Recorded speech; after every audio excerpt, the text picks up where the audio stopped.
అనకాపల్లి స్థానిక కోట్ని వీధిలో మహిళపై వీధి కుక్క దాడి చేసింది. అనంతరం మృతి చెందింది ఆ వీధి కుక్క. కోట్ని వీధిలో శ్రావణి జ్యోతి అనే మహిళ ఇంటి పనులు బయట చేస్తూ ఉండగా ఆమెపై వీధి కుక్క విచక్షణంగా దాడి చేసింది.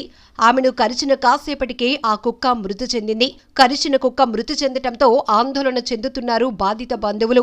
మరోవైపు కుక్క దాడిలో తీవ్రంగా గాయపడ్డ శ్రావణి జ్యోతిని ఎన్టీఆర్ ఆసుపత్రికి తరలించారు. వైద్యం అనంతరం శస్త్రచికిత్స కోసం విశాఖ కేజీహెచ్కు తరలించాలని వైద్యులు సూచించారు. ఇదిలా ఉండగా శారదానగర్లో ఈరోజు ఉదయం మరో బాలుడిపై వీధి కుక్క దాడి చేసింది. ప్రస్తుతం గాయపడ్డ బాలుడు ఎన్టీఆర్ హాస్పిటల్లో ట్రీట్మెంట్ తీసుకుంటున్నాడు. అనకాపల్లి పట్టణంలో వీధి కుక్కల స్వైర విహారం చేస్తున్న జీవీఎంసీ అధికారులు పట్టించుకోవటం లేదు. వీధి కుక్కల బెడద నుంచి కాపాడాలని స్థానికులు మొరపెట్టుకుంటున్నారు.